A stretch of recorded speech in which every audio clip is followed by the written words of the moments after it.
When you hear the phrase soft as steel, what do you think of? While the word steel might conjure up images such as massive high rise buildings, where does the soft part come in? And what exactly does this mean in our work and in our lives? Welcome to the Soft as Steel podcast with your host, Dennis Doran, featuring engaging conversations with a wide range of industry leaders around soft skills, how we practice love, inclusion, social justice, and compassionate leadership that's everlasting in the workplace. And now, here's Dennis Doran. My guest today is Jonathan Goldhill. In 2000, Jonathan founded the Goldhill Group. His firm provides business advisory, coaching, consulting, leadership development, and meeting facilitation to owners and leaders in growth-oriented, family-owned, small and medium-sized businesses, which pretty well describes a big chunk of the construction industry. I just thought I'd add that thought right there. Jonathan's a seasoned professional with extensive background and experience in sales, marketing, operations, business management, financial management, and leadership development.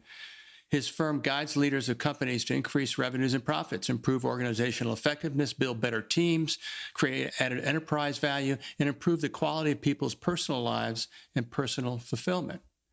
In 2020, Jonathan released an Amazon best-selling book entitled Disruptive Successor, A Guide to Driving Growth in Your Family Business, a book for next-generation leaders of family-run entrepreneurial businesses who have recently been passed the torch of the family business and looking for a virtual coach mentor, providing a roadmap for growth.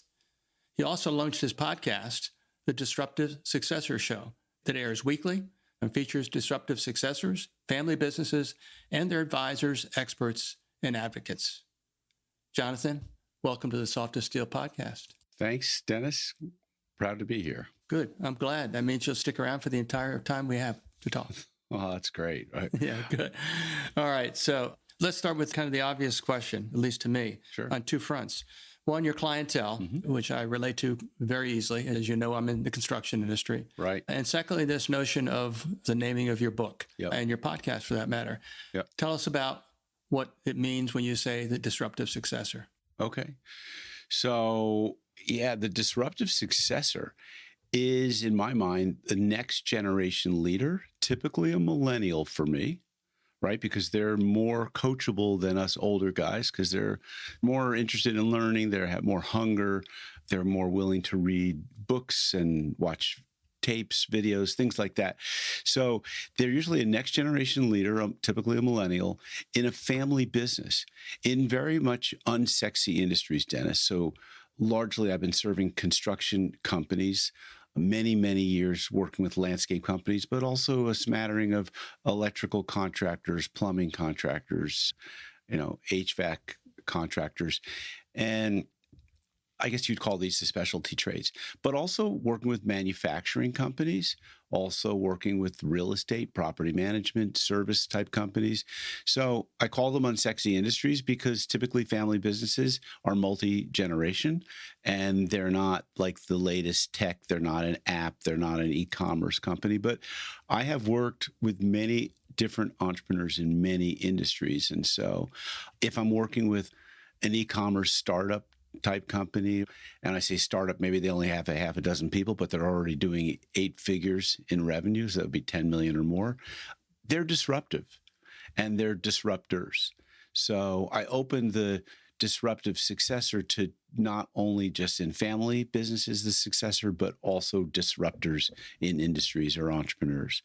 And so those are my clients. And I wrote that book and started the podcast so that I could refine my audience and my niche from all the other business coaches that are out there. Because when I first started business coaching in 2003, a lot of people didn't know what a business coach was. And I had to use the analogy of a sports coach. I don't use that and haven't used that analogy in 10 years because people know what a business coach is these days. So now the question is what type of a business coach are you? Are you an executive coach? Are you a scale-up coach? Are you a mid-market coach? What's the system or the platform? So in my book, I developed a playbook that I think is a combination or a cross between EOS, the Entrepreneurial Operating System, otherwise people know the book Traction, Get a Grip on Your Business, and scaling up which was Gazelle's formerly, and the Rockefeller habits. And so everything's a compilation of everything I've learned since I started running or being involved in businesses, graduated business school, and then started coaching, consulting, training, and financing small businesses. That's my story. Yeah. So, because when I think of when I first heard the word disruptors, you immediately think about people who try to turn things upside down in an industry or a market, try to do things in a dramatically different way, Sure. either in some or all regards as far as their business model. But you work with a lot of family businesses, so disruption could really almost be in the form of either moving too fast, Yes, or standing too still, as in the succession process. yeah. So I think what's disruptive about the disruptive successors is, let's say, the introduction of technology that wasn't used before. Typically older folks are slower to adapt the newer technologies. There's so many apps that you can use to run your business. In the construction industry, that could run from GPS tracking, which is something that's been around a long time, but also time clocks, also using scheduling softwares and using softwares to help you manage your entire enterprise, which used to be called enterprise resource planning and was typically thought of as in the manufacturing field. But you and I see these types of softwares all the time in verticals, whatever they are, and they're specific to that vertical, so they're very defined. So just introducing that alone is disruptive usually to the old guard. But what's also disruptive is, let's say the older generation has not only someone who may be thinking about exiting or transitioning, but they have other employees that maybe first 5, 10 employees that have been there 30 years. And you've now got a challenge of how do you deal with someone who's not going to adapt to the new systems, right? Like, I introduce software systems for managing your meetings in your business and managing accountability and scorecards. And unless people were doing that on whiteboards with, grease pens, Mm-hmm. It's not happening for a lot of companies. Mm-hmm. So asking older people to get on board with this stuff is somewhat disruptive. And then if you're going to grow, because if you're a family business and you're wanting to bring more family members in, you have to expand the base of the company. And that means adding more people. And if you're adding more people, again, that means better systems. It means some people might be leaving, adding things like just values and purpose statements and more culture-focused activities, changing the leadership from autocratic command and control to more democratic, or, where everyone has clear accountabilities and is a bit more self-managing. We all know millennials, they want to be more in charge of their lives and their careers. Mm-hmm. And so they're not willing to work for the man like we were as boomers. So all of these things, Dennis, are somewhat disruptive to people. And so I think that there's help that's needed to bridge the gap or hold the hands, if you will, of the two generations and get them to come to the table communicating around their vision, their goals, the transition, the strategy. And so that's what I'm talking about in my book. Mm-hmm. And I'm giving them a scale-up playbook along with some of the psychological, like how to have difficult conversations with people and how to tell your father, I'm ready to take over. Put me in, coach. Mm-hmm. So, that I a lot of my work and my experiences in the construction industry. Mm-hmm. That's one of the things that in particular drew me to you as a guest for the podcast. But I'm also the guy that talks about the fact that at the end of the day, every business enterprise has two things in common. One, if they're a going concern, they have customers. Right. And customers are people. and they also have the folks that work for the company that serve those customers. And if you put those two things together, you have in virtually every industry, the common notion that we're all in a business of serving customers. Yep. So with that thought in mind, do you see any, and looking at the different segments that you work in, do you see any discernible differences in the nature of the process of transition or succession that has anything to do with a particular industry, or do industries have something that is differentiating about them when you deal with succession, or are they all the same in the end of the day? This is a good question, and there's other layers in that question. So some businesses, the relationships maybe, let's just say, are with the old man, and their relationship is largely over, let's say, golf or going on a trip together, and then they talk for a few minutes about business. And now, how do you transition that book of business to the next generation? Maybe they know the son or daughter, and that person's come along, along the way. But so I don't think it's really different by industry, but I think that if you think in terms of revenue is in relationships, and that the largest asset in almost any business on the balance sheet, which is not on the balance sheet actually, is people. Mm-hmm. And so how do you transition the relationships of a general manager who's going to be passed over by a 29-year-old young man who's, the heir to the ownership or the throne of the business, without that GM feeling maybe like their feelings weren't considered. Yeah. So I think that this requires someone who's skilled in communication and in psychology and in emotional intelligence. Everything that you talk about, I think, in terms of soft skills is what needs to be applied here. Mm-hmm. And a lot of construction companies and family businesses in general, will never transfer to the next generation. And that's oftentimes because there's unspoken conversations that either should have been had or need to be had, or they just couldn't get on the same page. Mm-hmm. When you begin a relationship as a consultant, as a coach, what precipitates the beginning? Is it all hell broke loose? The father got really sick, and we finally woke up to the fact that we got to make sure we do something to keep the doors open and keep paychecks flowing.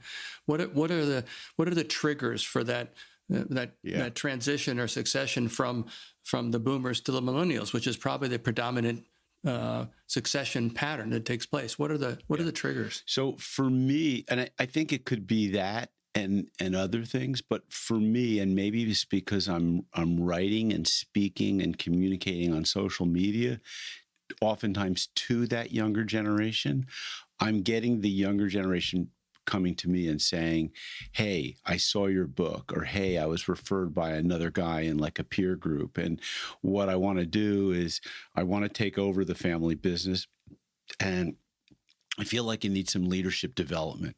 I need some help. I need a roadmap. I need someone to help me talk to my dad and make sure that he's comfortable, because I don't want to upset things.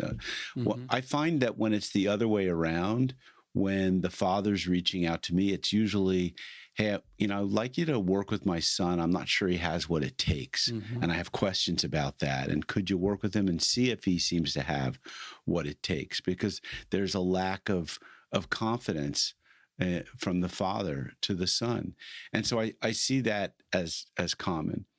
Very rarely do I get called in by a banker or a family member that says, hey, we have someone who's really sick or just died, and another family member is now in charge and doesn't really know how to run the business.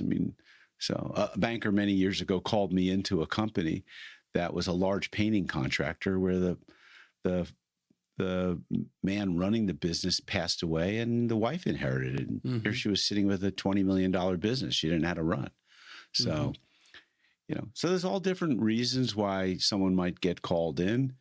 And oftentimes they just need, as you know, an outside perspective that has some like solidness to them in terms of experience and can read the situation well and help them to get a roadmap or a plan to move forward. The companies you work with, I would assume, are interested in having you involved because they do want to perpetuate the business. Yes. Not because so these are people that want to continue in the business. They're not looking at alternatives. Well, we could go forward, or we could do this, or we could do that. They're pretty much committed to succession. Well, so again, this is only the new focus of my business since 2020 or maybe 2019. So I'm still attracting entrepreneurs. I just got a call today from, it's not a family business, but the two boys that are running the business, one left the father's business, and because they wanted to take the whole business and do it as an e-commerce company online instead of like a wholesale distribution company that was local. So that was disruptive. But I think, there's a lot of different reasons why people contact me. I mean, a few years ago, I got contacted by an owner of a logistics and warehousing company, and he was hoping that we could put some new systems in place in his business because he was kind of burnt out. He felt like he was just working too hard and doing too much. And after 6 months of doing some work and some improvement, he just said, you know what? I'm not in love with this business anymore. We thought maybe he could fall back in love with it. And he said, I want to sell it.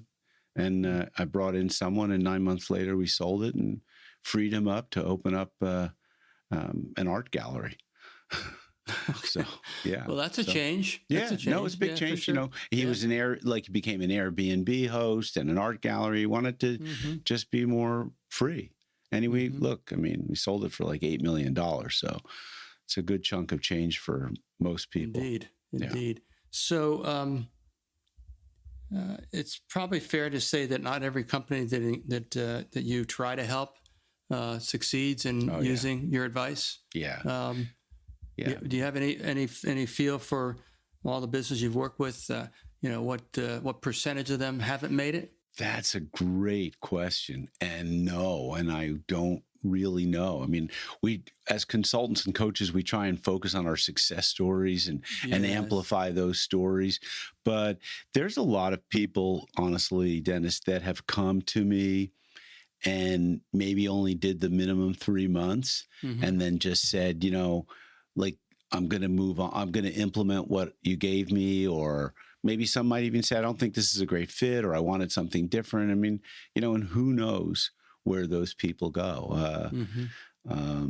There's companies many years ago that I worked with that I know went out of business. And that's because we were running an economic development firm and we were offering free counseling and entrepreneurial training. And, a lot of those businesses were a statistic that they just didn't survive past 5 or 10 years.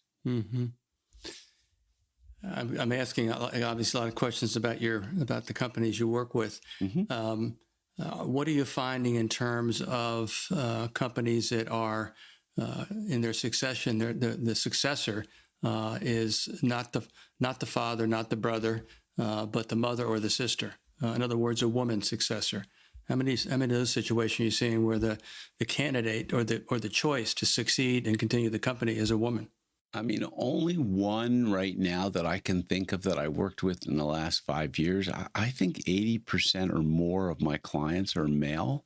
And, look, the construction industry is largely male. And she was in the roofing industry.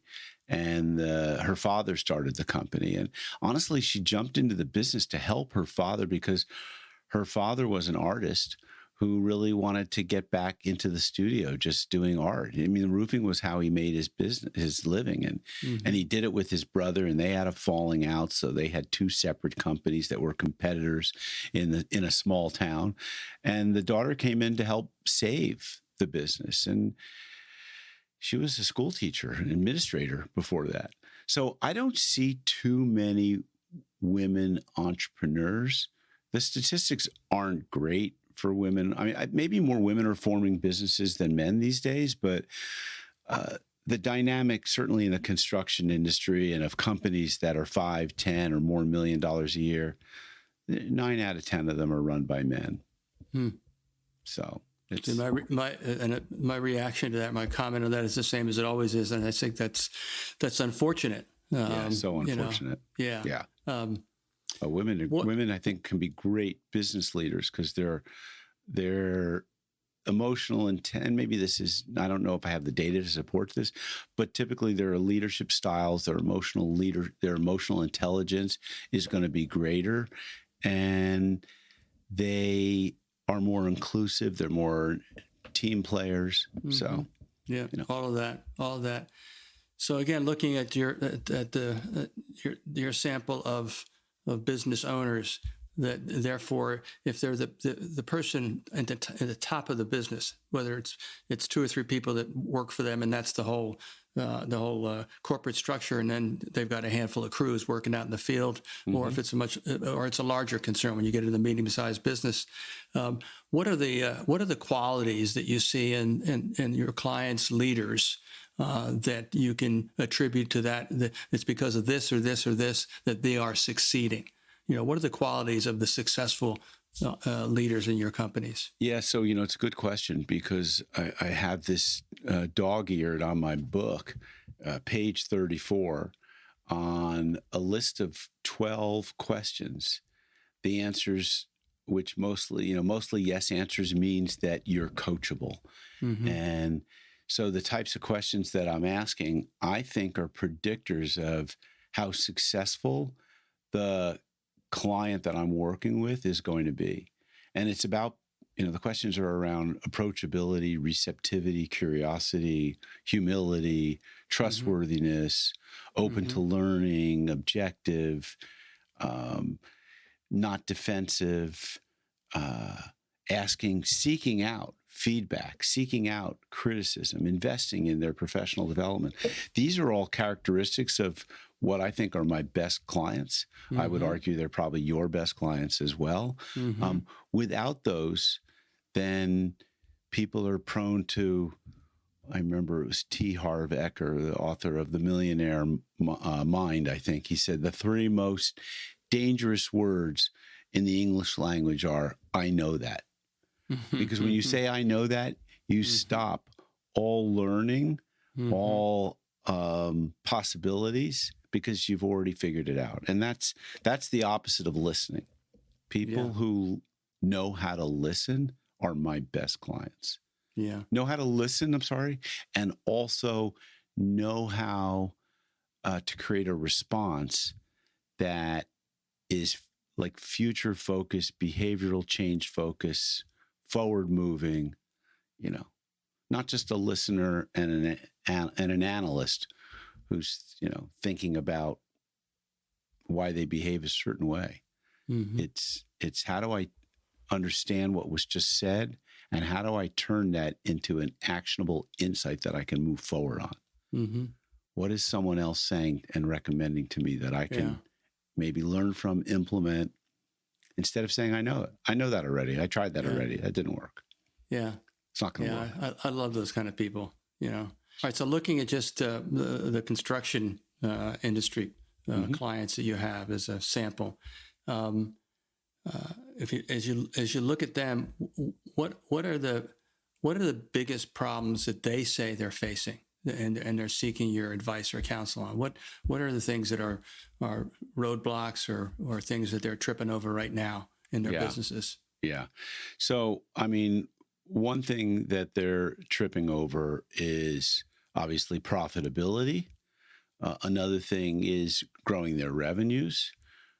Another I mean, the most common thing that you hear in service businesses, and this is not just post-pandemic or pandemic, this is like almost eternal, is finding really good quality employees, finding the A players. How do I recruit? How do I attract? How do I retain A players? I mean, most of them don't even know what an A player looks like, or never thought about it. And they're not equating that to profitability and revenue generation, which they should be, because, right, an A player team will execute much better than a B or C players, and profitability will be proof in the pudding. But the other thing that oftentimes people come to me is a lack of process. They don't know how to get themselves out of the trivial many things. They don't know how to delegate so they can elevate themselves. They don't know how to get out of the weeds in their business. And so having a coach, a mentor, someone who will push them, take them out of their business for an hour a week, or a couple of days every quarter, and have them start really thinking and planning out their business. This is, I think, super valuable to people.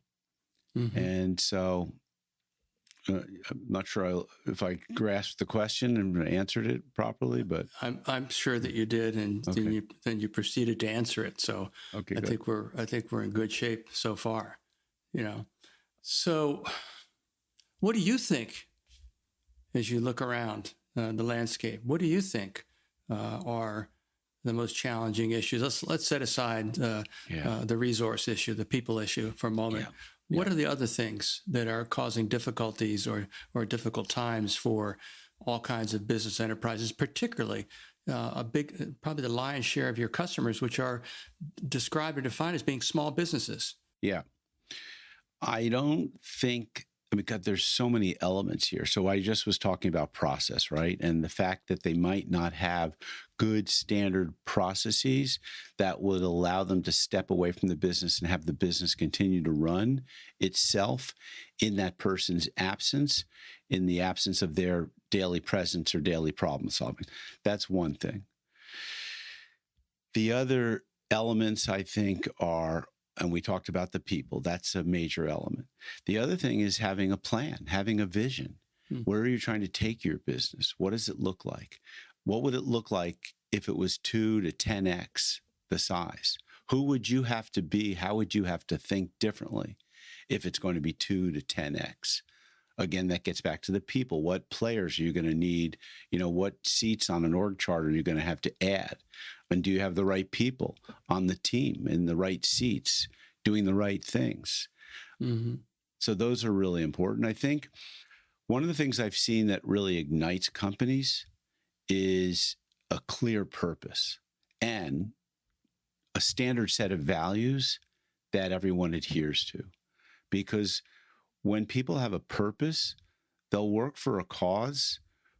And, you might be that cause, but if it's a cause that's larger than themselves, then larger than the owner, that could be an amazing thing that can really transform a company, because it can scale if it has a purpose. Just like people get together after an earthquake and they help each other out, or after a flood or a natural disaster, everyone, extends a hand to their next door neighbor. So building that kind of teamwork by having a purpose that's greater than them. And some clients come to me because their performance just isn't that great. They're not hitting the profit targets that they could be. They're not making the kind of money that they want to be. They're not having the kind of freedom in their life. They, maybe are a little bit of a prisoner to their business. So those are some of the other elements in my playbook that I think are really important that people come to me for. I want to come back to disruptive again. It just keeps kind of just coming back up. How do you know if your client is, you had your 12 questions about being coachable. Separate and apart from that, when you engage with a prospective client, right, Do you use that set of questions to qualify them, or do you look for other things in the way they express their thoughts or the way they serve up the need they've identified, or ask you to help them understand what the need is that they should be talking to you about? How does that all work for you? Yeah, that's a really good question. As you ask the question, I'm asking myself in the back of my head, why don't I have these 12 questions as a sort of an opening, lead qualifier, if you will? Mm-hmm. Typically, I'm just listening to their communication to me and looking and listening for the response from them when I say something. And I'm trying to get a sense of, are they approachable? Are they listening? Are they open to outside advice? But, now having said that, so I'm trying to suss it out in the course of a call to see whether, have you worked with a coach before? How did that go? But I think that these questions make a lot of good sense, and I ought to include them in my lead qualification process. And I think you should give credit to me for igniting 100%. your... Absolutely. The Soft as Steel podcast and author is the source of this. So exactly, not the source of the questions, but the source of the wisdom to ignite the questions. Exactly. Jonathan, and that's what we do. Like, we as coaches, consultants, trainers, our job is to help push them to take advantage of what may be already in their grasp that they already have, that they're not leveraging. Yeah. Some of that knowledge and wisdom, and because they're so busy in the trees, they can't see the forest. Yeah. And I think that's sometimes one of the reasons why people call you. Yeah. Call me. Agreed. Yeah. Good last thought. Our time is up, unfortunately. I thoroughly enjoyed this conversation. Thank you. And I know our listeners will too. Again, this is a conversation that, the people that are dealing, with transition need to listen to, because they had a chance to hear an expert with a lot of experience. I'm sure this episode will get some good hearing, good listens from folks. So thanks very much for being with me today on the Soft as Steel podcast. Thanks, Dennis. Thanks for joining us today for this episode of the Soft as Steel podcast with your host, Dennis Doran. Dennis is the author of Soft as Steel and a leading speaker and trainer for organizations across many industries and verticals. To learn more about the work Dennis is doing to activate soft skills in the workplace, contact him at DennisDuranSpeaking.com. Be sure to check out his book, Soft as Steel, on Amazon or wherever books are sold. You can subscribe to this podcast on iTunes or wherever you'd like to get your podcasts. And please remember to share this episode with your friends, colleagues, and anyone you feel would benefit from the conversation. We'll see you next time on the Soft as Steel podcast with Dennis Doran.